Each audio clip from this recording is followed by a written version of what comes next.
I am Small, and with me I have my special co-host. Tall. And we are doing a very unique and special episode. And I have driven here to hang out with my friend Abby, as we are both on a candy that I've enjoyed, and maybe candies she's enjoyed. We're both on a time crunch.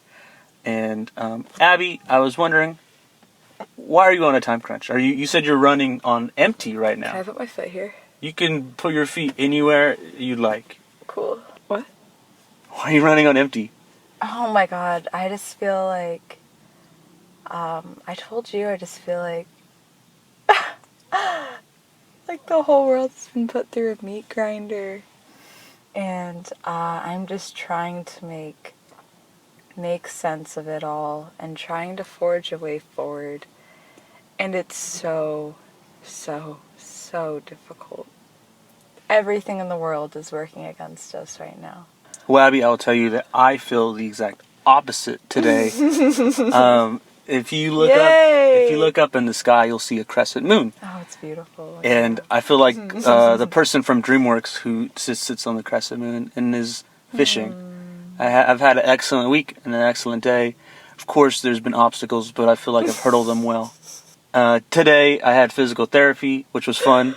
I learned a lot of new exercises to strengthen my knee and quads and blah, blah. And I got to talk to everyone. It was a lot of fun to be out in public. I got to exchange energies with lots of people, as you always say. I got to talk to our good friend Evan Stacks and interview him about his album. It was fun to pick his brain, and he agreed to give me my Christmas present very soon, which is to interview me, because I've interviewed many people and no one's ever interviewed me, so I'm very excited for that. He gets to Nardwar me. I've had some good news from my mother. My classes are going well, and things are progressing well. And I have a show this week on jobs, and I'm talking to people about their jobs because I have no job right now, as I have removed myself from In-N-Out and I'm looking for a new job. And so it's very interesting to close that door and open all the new ones. Cool. Thanks. I am so glad that you are in a good headspace and that the doors that are opening to you are leading to green pastures. That's wonderful and great. The wavelength right now is like on the ground. We need to like lift it. You and I? I think I'm just speaking for myself. What do you mean? Like what? You want me to drive somewhere? No, I feel bad for being so negative. Well, Abby, you said you're running on empty, right? So you're running on fumes. Fumes AF. So, you said that the wavelength is where? On the ground. Right, and I'm trying to squeeze juice out of a rock. That's how I feel right now. And you're the rock. Oh my god. Yes! I'm glad I can make you laugh, though. Yeah. You're funny, Abby. Yeah. It's just like everything. I feel like a phoenix, right? So we want to go to Arizona. I think we just made a breakthrough. That's the reason for the show. We just had a breakthrough. Okay. So I have my keys. We're going to Arizona, right? Yeah. My psychic said that I should go to Arizona. She asked the spirits and my guides and stuff. Right. And they said I'm supposed to go to Arizona. Well, Abby, I've been telling you have nothing tying you here to this state. I feel like I have everything tying me here, though. But you don't. So you don't need to go to Arizona. Why do you have to stay here? Abby, can you open your door and close it? Oh, sorry. I think the door's... Ah! Can you try that again for me? That'll go. Yay. Anchor's down. Anchor's down. So, can a segment of our show be me barking at people on the street. But I can't see why not. Well, I was wondering why you didn't bark at those people right there. Yeah. I know you wanted to. I did want to. See, you're being a little loser, Abby. What do you mean? By barking at people? No, you gotta just let it go. This filter you're building up. Your name's not Britta. You shouldn't worry about the community. I think Brita filters are probably the stupidest thing ever. Why? Ever. Why? Tell me why. Because us Americans Okay. have potable water at our disposal. What? What kind of At water? any time. Potable. Potable. Whatever. It's I don't care. I literally don't care. And it's just there, right? Right. In our sink, in our shower, whatever. And people are like, oh, let me waste $40 on this filter to like trick myself into thinking that my sink water is dirty when it's not. And it's like, would you rather have a cow in your water or a microbe that's like not gonna do anything to you? Cow or microbe, Reno? Cow or microbe? Saying cow Yes. or microbe? Guess I'd have a cow in my water. Who has never had cow water? That sounds fun. It just makes me really upset. People just don't get it. People just don't get it. Well, Abby, you have to understand that most of it is for class, and a lot of people are sheep. So a lot of people believe that they don't have that kind of filter, they're going to be drinking bad water, and because it's not pure, it's not filtered, right? It comes from the sewer, which all that is partly true, but it's not like it's not filtered. It is purely filtered, like you said. It's potable water, and people have this idea of class, and so if you have that, the filter, I paid $40 to drink my water. Would you pay nothing? What's wrong with you? Nothing. And so that's part of it. An interesting thing is, have you ever had Fiji water before? Yes. Do you like Fiji water? I also hate bottled water. That is a stupid farce and just a lie and a scam. And the whole industry is sick and it's wrong. It's pretty amazing how people have been tricked into thinking to buy bottled water. Like the guy who, one of the big proponents is the founder of Nestle. Not founder, the CEO of Nestle. And he talks about how water is not a human right. It's a commodity. It should be owned. All water needs to be owned. A lot of parts of Africa don't, like the cities and the tribes and parts of it, they don't own their water. Coca-Cola does. Anyways, I would say Fiji, they ran an ad talking about how their water is better than Cleveland water. The city of Cleveland said, okay. And they checked the parts per million of each water. And Cleveland actually has pure or cleaner water than Fiji does. I'm not surprised. Bottled water is sink water in a bottle. People just don't get that. Have you ever had raw water before? Or natural water? You mean out of a spring?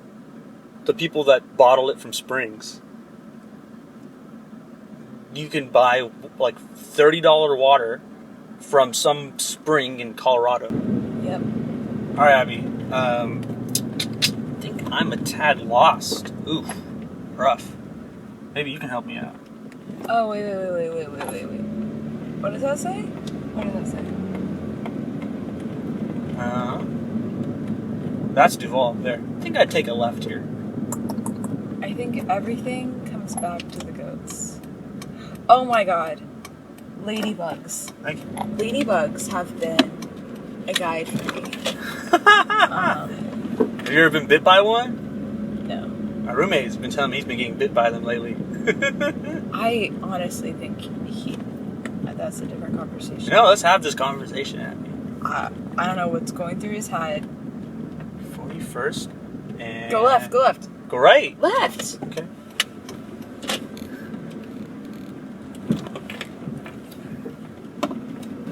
All right, Abby, we have made it to the Goats!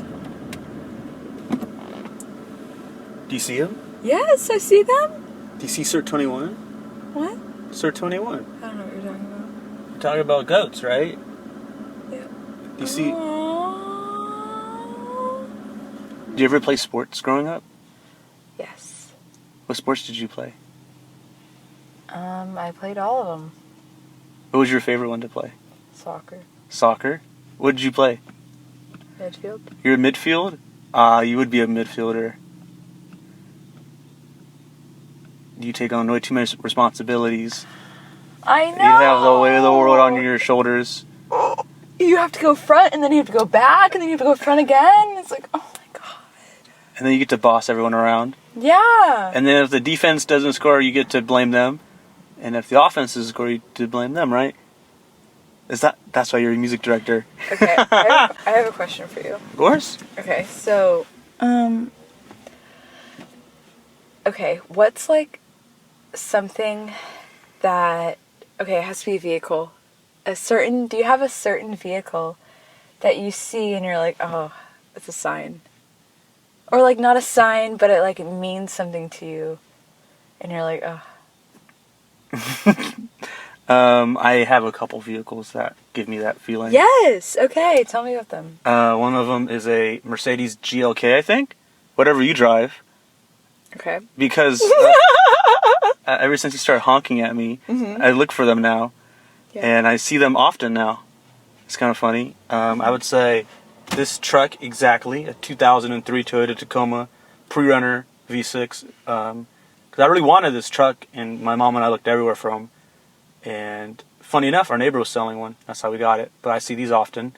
And it's kind of fun. I'm part of a club. So, if I see one, like I wave to him and he waves back. Part of the club.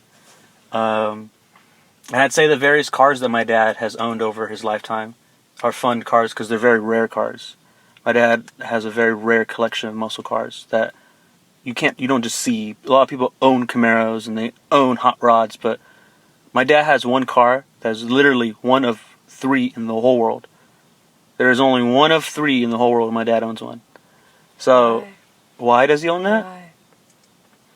Because my dad just has, my dad had a beauty and he had a real love for cars. And so he really wanted this type of car, which is a 1969 LZ 28 Rally Car Sport.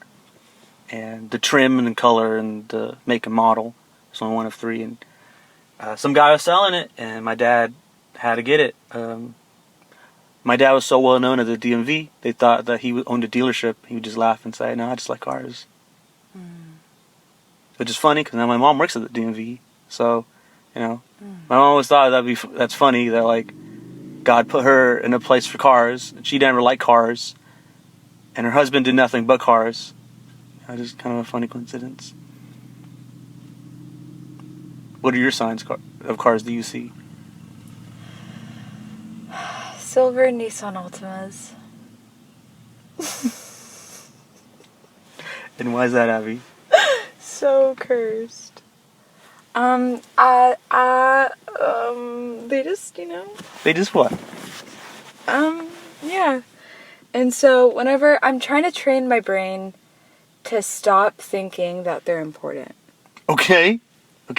Because like you wire your brain into thinking like fixating on certain things. Mm-hmm. And it doesn't matter what it is. It doesn't matter. It's different for everyone. But once you train your mind to fixate on something, like you're going to keep picking it up until your mind believes that it's not important anymore. And so I'm trying to rewire my brain such that that's not important anymore and I stop noticing it. I go back to the lab. Yeah. I gotta go to the lab. As you've taught me so many wonderful things. You've taught me grace and patience. You've taught me how to have a passion for life. You've taught me how to do critical thinking and how to do deep thinking. Oh my gosh, really? For the most part. Wow. The first thing on my to-do list yesterday was think critically. I think that's so funny that you're like, Reno, I wrote my goals for the week. You taught me how to write goals for the week. And I was like, I don't even do that. Yeah, I feel like you do. I mean... You're super goal-oriented. Yeah, always. That's my life. Yeah. Like today, when I was in the hallway of the physical therapy center, all I could think about was, this is the road. You know, I gotta start on the road again. It's the road to recovery, as they always say. And I was thinking about when I told my mom this story. I was thinking about how I used to be a very competitive, mean person. I want to get into cussing. You used to be mean? Like, I used to be a mean MFer, right? What? Well, I used to be hard. You know, I used to be very competitive. I think we need to get that side of you back. And so, no, like, that side of me is still there. So I was like, I have to bring that back. Like, okay, so I'll give you a story. I'll give you a good story. So I was on the KVRX soccer team, right? Yeah. We're not very good at all. Okay. We're on the 3rd tier. We're on the C class, which means that there's the A tier for all the people who are real athletes. You know, they're like, you know, could have gone to D2 school and started. Then they try very hard. And there's the B level, which is similar, but people take it less seriously. Then there's us, the C tier, which is for people who are doing it literally for fun. We have no skills, really. We don't really care. It's just, I like soccer, let's play it, right? So we're playing the pharmacy team. Last year I was told we had lost 7-0. Mm-hmm. So this year we're playing that same team. As soon as I get on the field, I'm like, okay, we lost 7-0. You know, I'll sit back and watch them for like the first couple plays, learn how they're playing, and then, you know, attack and all that. Just go back to playing my game. And so, as soon as I get on the field, I hear one of the kids from the pharmacy team go, all right, guys, let's take it easy on them this year. Let's not make it 7-0 like last year. And I was like, wow, he's really going to be that disrespectful, right? So I said, no way. I'm not going to let that happen. So they have the ball. So if you ever played soccer before, when they first start with the ball, they pass it back. And then they start the game. Let it be known that Reno is mansplaining soccer to me right now. Well, not you, but, you know, someone who doesn't know. The radio? Yeah. Continue. So they pass the ball back, and I charge. They weren't ready for that. Mm-hmm. And so the girl who has the ball panics and passes it back again. That person's not ready for it because I'm there. And I poke the ball away and score. First play of the game. And they're like, who are we playing? And so the whole game, I was on whoever had the ball poking away, and like, you know, the ball got out of bounds or there would be a handball.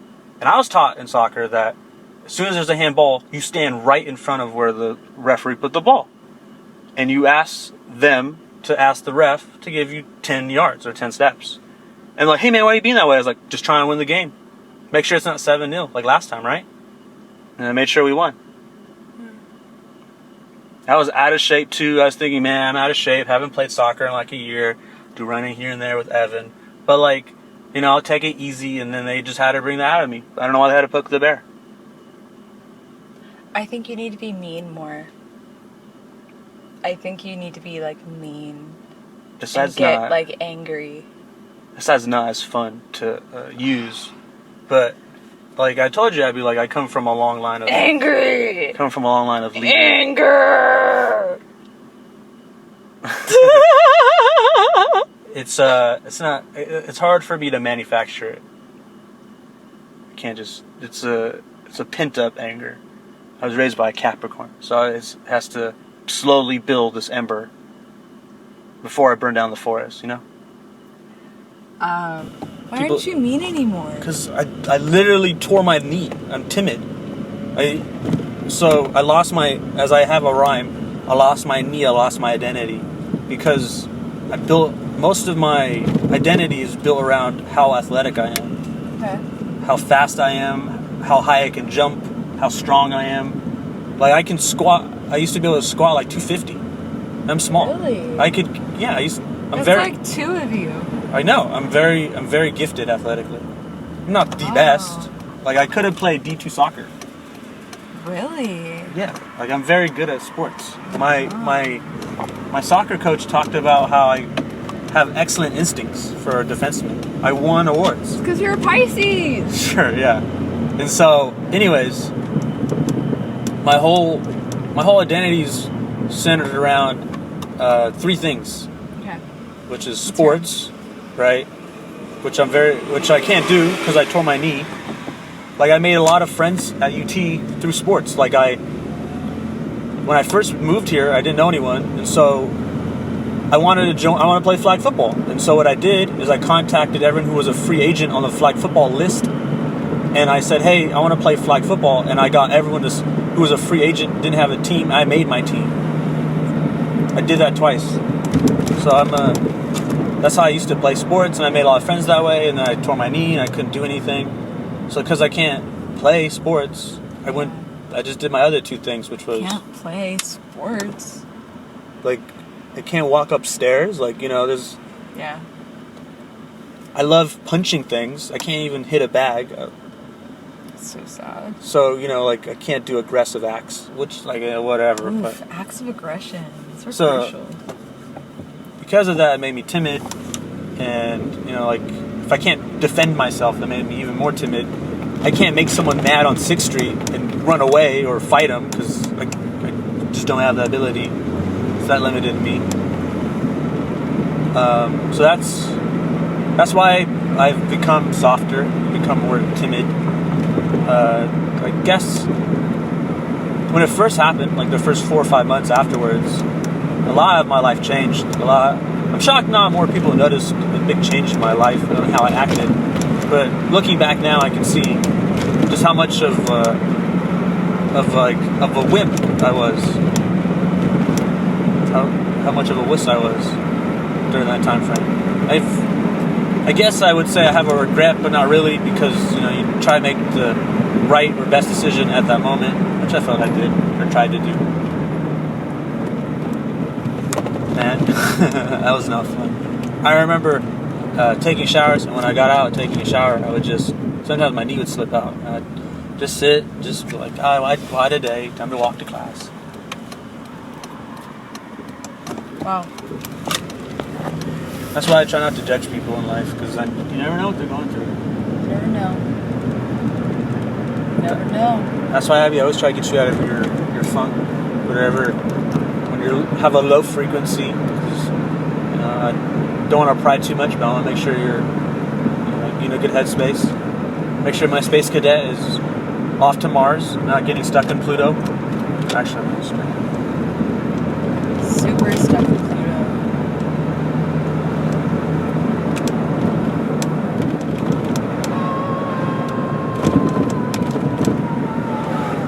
Should we do ASMR for like the last 5 minutes? No, I hate ASMR. It's stupid. Why is it stupid? So dumb. Why is it so dumb? Have you even tried listening to ASMR? No, I just feel like that's a waste of noise.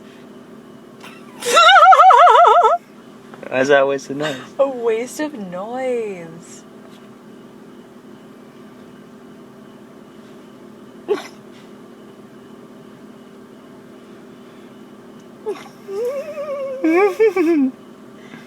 I feel like if you have something to say, then you should just say it and not make ASMR. That's dumb. This is real life.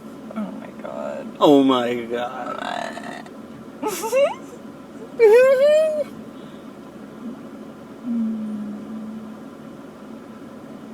Have you ever tried to change your laugh? No. No? But when I was in middle school, this horrible woman who's miserable with her life, her name is Miss Bezerchko. She sucked.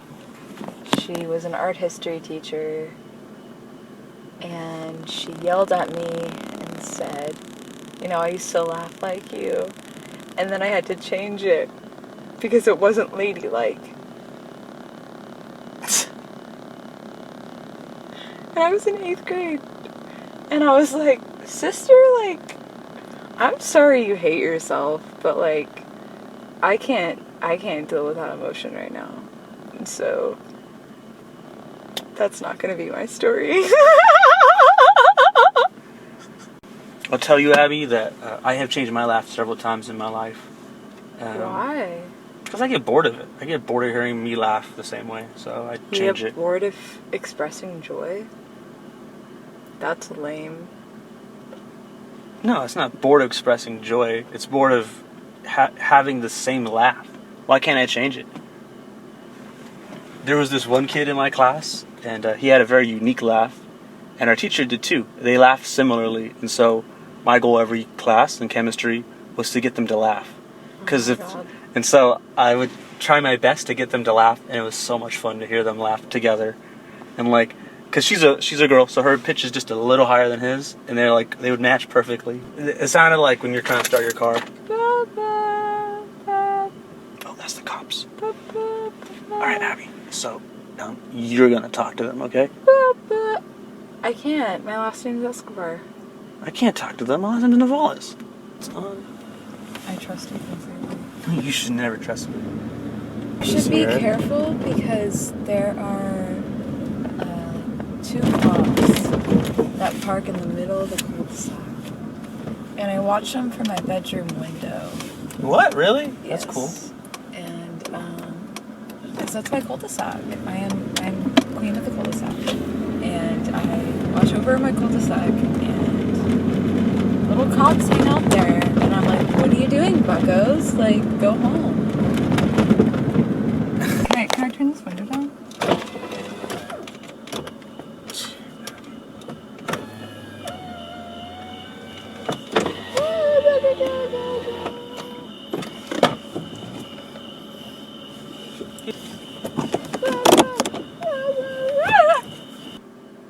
Today I stood in my bathroom and re-recorded Romance, etc. Okay. Because I realized that I think the reason why I was feeling so stumped and so like stumped was because like there were things that I needed to say that I hadn't said. And so you just get like stuck, you know, and it bottles up and you're like. And so I was on a walk talking to the trees and I received a message. And then I texted Ollie, and this is why I think he hates me. Because I always pull this shit. Sorry. And I was like, hey, have you scheduled the shows for tomorrow? And he was like, no, I'm doing that tonight. And I was like, alright, so theoretically if I uploaded a different Romance, etc., that would be okay. And he didn't respond. And I was like, alright. So I got home and the first thing I did was walk into my bathroom, close the door, and just start speaking. And I said everything I needed to say.